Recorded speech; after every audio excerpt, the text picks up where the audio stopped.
Hello everyone, my name is Shreya and I am a legal intern at Lexus and Company. I am pursuing BLLB honors from Law College Dehradun Uttaranchal University. I am currently in 7th semester and I am glad to have this opportunity of interning at Lexus and Company, because of which I am able to present to you guys with this video. So the purpose and topic for this video will be the Waqf constituted under the Muslim law.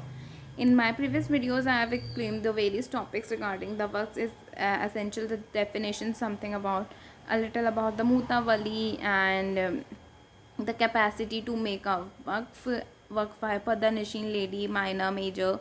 So uh, and I've also explained the objectives. In this video, I'll conclude this topic by explaining to you guys with the kinds of waqf, uh, Mutawali, its powers and functions, and the penalties which are imposed upon him if he does not fulfill his duties very well. So yeah, let's begin.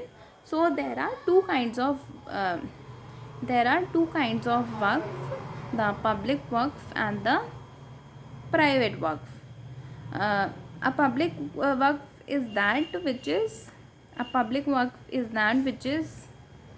um, is that which the benefitors are the whose benefitors are the public at large, and in this case the object of permanent dedication is generally religious. So this is public work which is made for public at large.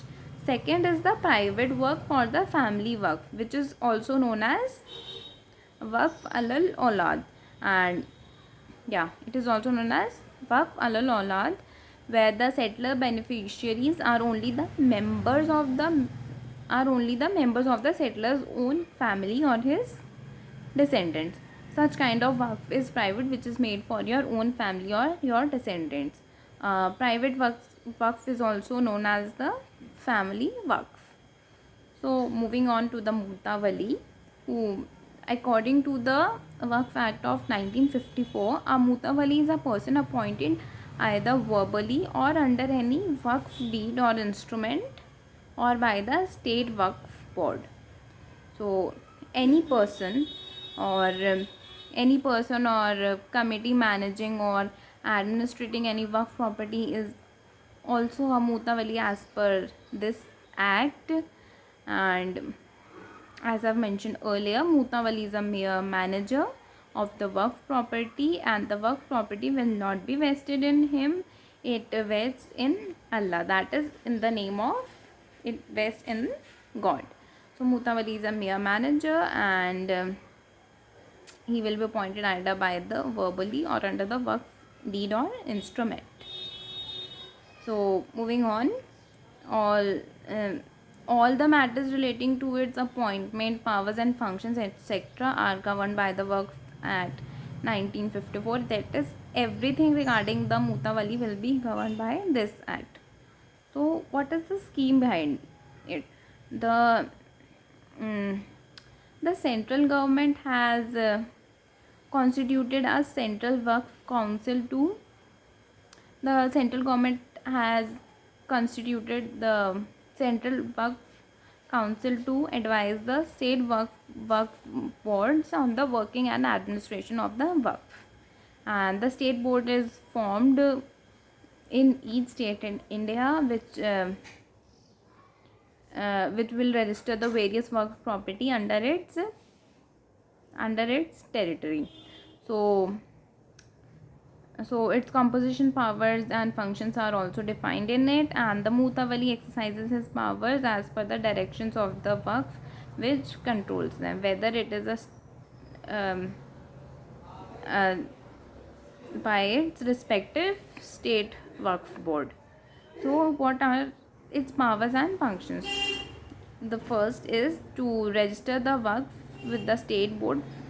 He has to furnish the required details. The Mutawali has to give the details regarding everything of the Waqf property, and regarding the budget, the Mutawali should prepare the budget and submit to the board. Second, he shall maintain regular accounts of the financial year as per the directions of the board.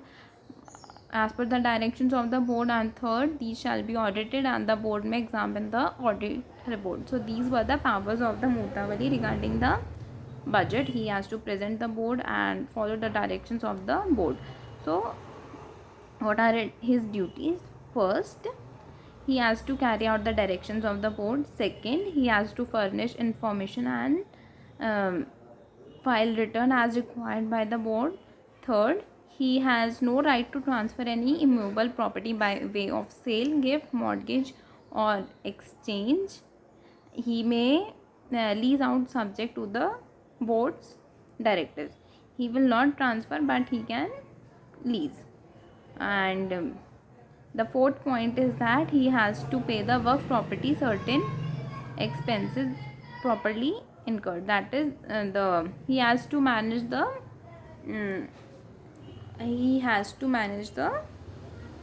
expenses of the work property.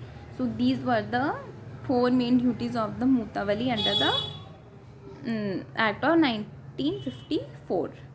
So a Mutawalli may be also removed from his position on certain conditions.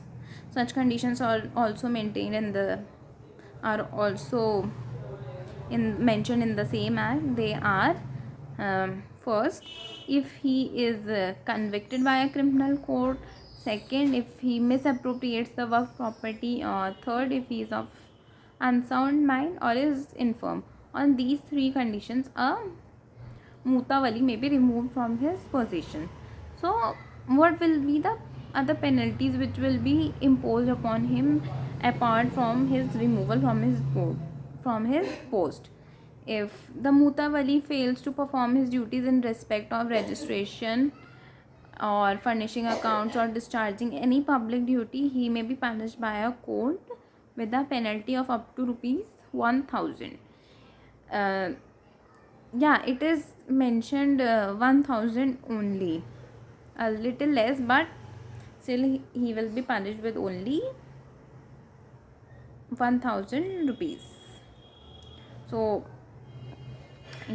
this was about the Mutawalli. So there is this another topic under this work, that is the Sajda Nasheen.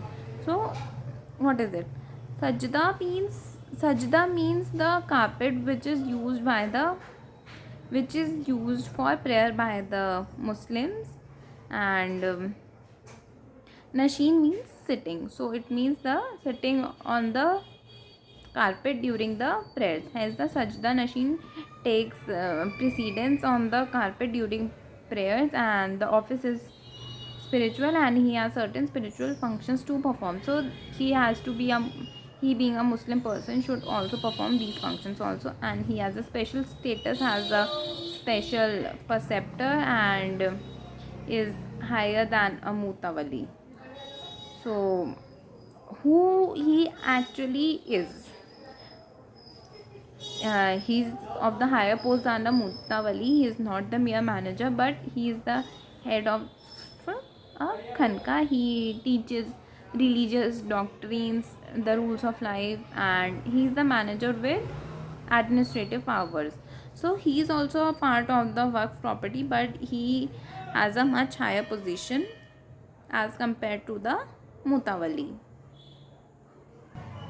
At last, I'll conclude this topic by mentioning to you about the doctrine of Cyprus. So the doctrine of Cyprus is always applied while making the works. It means that doctrine of Cyprus means as near as possible, that is, you should use that means you should use that property for that purpose only which you have dedicated it for, that is for charitable, religious or any pious endowments, and you should stick to it more than any other purpose. So this was about this topic, and hence we come to the end of this topic. I hope you guys have liked this video. Do not forget to like and share this video. If you have any question, to ask me, and also share with me the feedback. So thank you everyone for watching.